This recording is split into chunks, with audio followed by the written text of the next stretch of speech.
Good morning. भाषा शिक्षण शास्त्र में हिंदी संस्कृत शिक्षक विषय में शिक्षण हेतु शिक्षण अधिगम सामग्री के बारे में हम जान रहे थे, जिसमें हम शिक्षण अधिगम सामग्री में हमने दृश्य श्रव्य सामग्री देखा, पुस्तकालय, पत्र पत्रिकाएँ, विश्व विज्ञान कोश, शब्दकोश के बारे में जाना, भाषा प्रयोगशाला के बारे में जाना।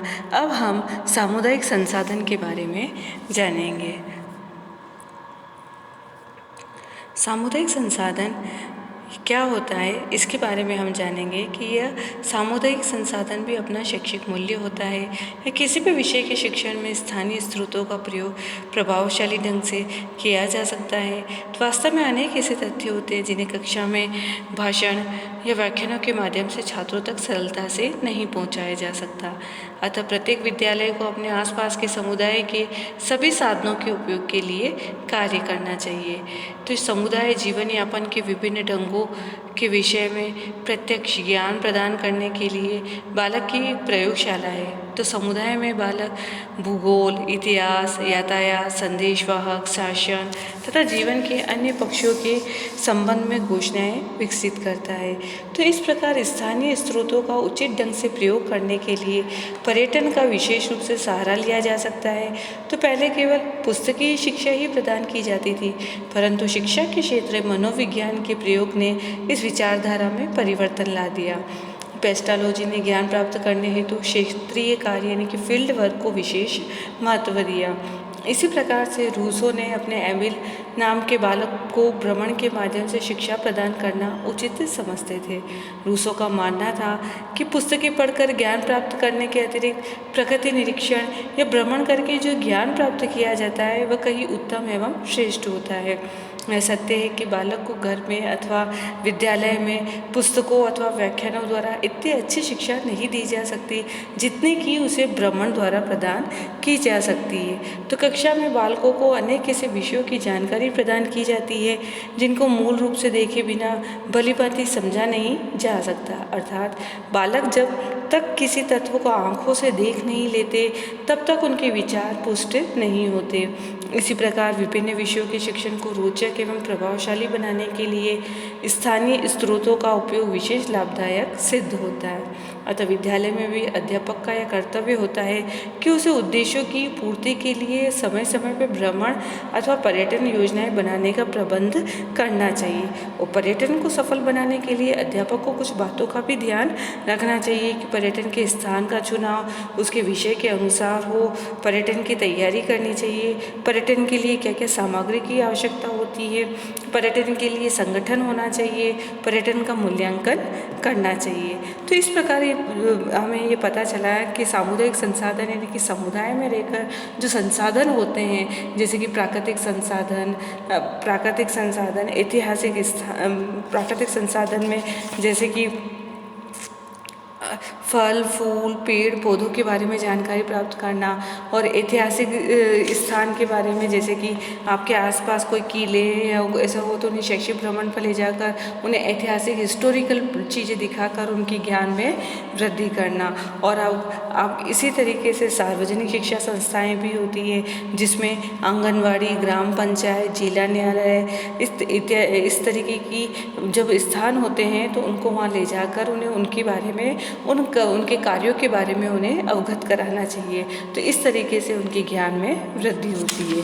अब हम समुदाय में उपलब्ध संसाधन के बारे में विस्तार से जानेंगे। फर्स्ट है ऐतिहासिक स्थान। तो विद्यालय के या महाविद्यालय के आसपास किसी स्थान पर यदि कोई ऐतिहासिक भवन हो तो उसे छात्रों को अवश्य दिखाना चाहिए। तो ये हिस्टोरिकल प्लेस बालक के सीखने में अधिक रुचि भी लेते हैं और उन्हें सूक्ष्म बातों को सरलता से सीख भी सकेंगे। तो ऐसे स्थानीय ऐतिहासिक स्थानों के अतिरिक्त अन्य क्षेत्रों के ऐतिहासिक स्थानों को भी दिखाने के लिए भ्रमणों या शैक्षिक यात्राओं का आयोजन किया जाना चाहिए। तो इस प्रकार छात्रों के मस्तिष्क में अर्जित ज्ञान स्थायी होगा। उन्हें जो आंखों द्वारा जो चीज़ें दिखाई देगी उससे उनका नॉलेज, उनका ज्ञान में अच्छी वृद्धि होगी। अब है सेकंड प्रशासकीय संस्थाएं यानी कि एडमिनिस्ट्रेटिव इंस्टीट्यूशंस। प्रशासकीय संस्थाओं में के अंतर्गत वे संस्थाएं और विभाग आते हैं जिनके द्वारा स्थानीय प्रशासन संबंधी कार्य किए जाते हैं, जैसे ग्राम पंचायत, नगर पालिका, जिला परिषद, जिला न्यायालय एवं स्थानीय स्वशासन की संस्थाएं आदि। तो इन संस्थाओं की कार्य प्रणाली की प्रायोगिक जानकारी के लिए छात्रों को वहाँ ले जाया जा सकता है, जिससे छात्र निरीक्षण एवं अवलोकन के माध्यम से प्रत्यक्ष ज्ञान प्राप्त कर सकेंगे। तो इस तरीके से उनका राजनीति के प्रति कि प्रशासन के प्रति कि किस तरीके से उनमें कार्य होते हैं, किस तरीके की संस्थाएं होती है, कैसे चलती है, ये किससे केंद्रित होती है, इस तरीके से उनका सामाजिक विकास के साथ साथ राजनीतिक विकास, आर्थिक विकास, मनोवैज्ञानिक विकास में भी बढ़ोतरी होगी। अब नेक्स्ट पॉइंट है स्थानीय भौगोलिक वातावरण, लोकल जोग्राफिकल इन्वायरमेंट। तो प्रत्येक समाज व के भौगोलिक वातावरण से अवश्य प्रभावित होता है। तो इसके अंतर्गत छात्रों का ज्ञान प्रभावित कराया जाता है कि विद्यालय की स्थिति का भौगोलिक परिवेश कैसा है, उस परिवेश में लोगों का स्वास्थ्य कैसा है, भौगोलिक परिवेश का जनजीवन के रहन सहन के स्तर का क्या प्रभाव पड़ रहा है।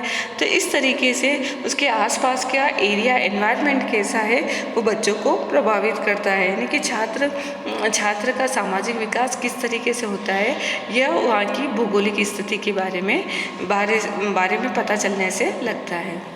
अब है प्राकृतिक संसाधन। अब आपके सामने ऐतिहासिक स्थान की इमेज दिखाई गई है। जैसे कि आपको दिख रहा है ये रेलवे स्टेशन है कि रेलवे स्टेशन किस तरीके का होता है, यहाँ ट्रेनें कैसे जाती है, उसके आसपास किस तरीके के स्थान हैं, क्या क्या बने हुए हैं।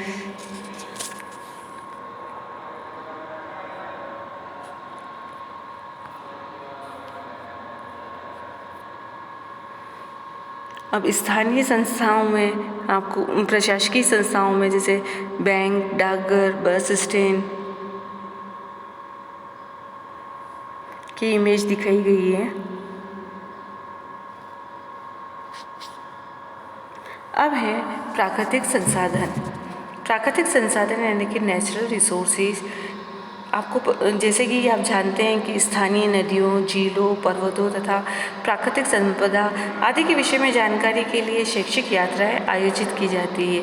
छात्र कक्षा में पेड़ पौधों के चित्र देखकर जो ज्ञान प्राप्त करते हैं उसमें उन्हें बोरियत महसूस होती है, परंतु वही छात्र जब प्राकृतिक वातावरण में जाकर फल, फूल, पेड़ तथा पौधे आदि से संबंधित ज्ञान प्राप्त करते हैं तो उनके शिक्षण में इंटरेस्ट डेवलप होता है, रोचकता आ जाती है और वास्तविक ज्ञान छात्रों तक सरलता से पहुंच जाता है। अब नेक्स्ट है सार्वजनिक शिक्षा संस्थाएं, पब्लिक सर्विस इंस्टीट्यूशंस। समाज सेवा में निरंतर कार्यरत post office, hospital, bank, telegraph office, जल एवं विद्युत विभाग तथा रेड क्रॉस आदि संस्थाओं के कार्य संचालन का प्रत्यक्ष ज्ञान छात्रों को कराया जा सकता है। तो इसके लिए अध्यापकों द्वारा शैक्षिक यात्राओं का आयोजन किया जा सकता है। अब नेक्स्ट पॉइंट है संग्रहालय या म्यूजियम। संग्रहालय को पुराने एवं नए संसार को जोड़ने वाली कड़ी कहा जाता है। तो संग्रहालय में अतीत एवं वर्तमान की प्रत्यक्ष झलक देखने को मिल सकती है। तो संग्रहालय के माध्यम से बालकों को समाज के परिवर्तित स्वरूप का ज्ञान प्राप्त कराया जा सकता है। तो इसके लिए आपने उदाहरण के तौर पर जैसे आप हल्दी घाटी जाएंगे तो हल्दी घाटी का म्यूजियम देखेंगे, तो उस हल्दी घाटी के म्यूजियम में हमें हल्दी घाटी का जो युद्ध हुआ था उस यानी कि प्राचीन और वर्तमान यानी कि अतीत और वर्तमान की प्रत्यक्ष झलक हमको देखने को मिलती है कि अतीत में क्या क्या घटनाएं घटित हुई थी, उसका पूरा ब्यौरा, उसका पूरा विवरण उस म्यूज़ियम में दिखाया जाता है। तो इस तरीके से संग्रहालय भी छात्रों के ज्ञान में वृद्धि करने के लिए बहुत अति आवश्यक होता है। अब नेक्स्ट है चिड़ियाघर यानी कि जू। विद्यालय के आसपास के समुदाय में स्थित चिड़ियाघर में छात्रों को अवश्य ले जाना चाहिए। इससे बालक द्वारा जीव जंतु तथा पशु पक्षी आदि के बारे में विस्तृत ज्ञान प्राप्त किया जा सकता है। तो इससे छात्रों के हृदय में पशु पक्षी तथा जीव जंतुओं के प्रति प्यार एवं सहानुभूति की भावना को भी विकसित किया जा सकता है और उन बालकों में रुचि भी विकसित होती है कि जीव जंतुओं के प्रति, कि किस तरीके के जीव जंतु होते हैं, वो क्या खाते हैं, वो कैसे रहते हैं, वो क्या क्या करते हैं। तो इस तरीके से उनके अंदर प्यार और सहानुभूति की भावना का भी डेवलपमेंट होता है। अब है विभिन्न प्रकार के औद्योगिक केंद्र, वेरियस इंडस्ट्रियल सेंटर्स। प्रत्येक समुदाय का अपना कोई विशेष स्थानीय उद्योग एवं कला कौशल केंद्र होता है। शिक्षक द्वारा छात्रों को स्थानीयकरण का व्यावहारिक ज्ञान कराने की चेष्टा करनी चाहिए। अतः छात्रों को स्थानीय समाज के कुटीर उद्योगों तथा अन्य बड़े बड़े औद्योगिक केंद्रों का निरीक्षण करवाने के लिए विभिन्न यात्राओं का आयोजन करना चाहिए। इस तरीके से अगर छात्र किसी कुटीर उद्योगों में जाएंगे, एक समाज का कोई कुटीर उद्योग चल रहा है, जैसे कि कोई अगरबत्ती बनाना है या कुछ पापड़ बनाना है, तो बॉयज़ और गर्ल्स वहाँ जाकर उनकी विधि के बारे में जानेंगे, वो कैसे किस तरीके से उन्हें बनाते हैं, उन्हें कैसे सुखाते हैं, उन्हें कैसे पैकिंग करते हैं। इस तरीके के सारा ज्ञान छात्रों को मिलता हो और वो आँखों देखा, जो वो छात्र आँखों से जो चीज़ें देखेंगे वो उन्हें जल्दी से ग्रहण करेंगे और जो ज्ञान उन्हें कक्षा में प्राप्त नहीं होगा पढ़कर या सुनकर, वो ज्ञान उन्हें आँखों से देख के जल्दी ज्ञान प्राप्त होगा। अब नेक्स्ट है हमारा सामाजिक संस्थाएं, सोशल इंस्टीट्यूशंस। ये संस्थाएं सामाजिक ढांचे के निर्माण में सहायक होती है। छात्रों को इन संस्थाओं का व्यावहारिक ज्ञान प्रदान करने हेतु समुदाय में ले जाना चाहिए। वहाँ पर सामुदायिक केंद्रों में प्रचलित पद्धतियों के विषय में सरलता से छात्रों का ज्ञान प्रदान किया जा सकता है। सामुदायिक केंद्रों के अंतर्गत परिवार, विवाह, रीति रिवाज एवं परंपराएं आदि आते हैं। तो इस तरीके से आज हमने सामुदायिक संसाधन के बारे में जाना। Thank you.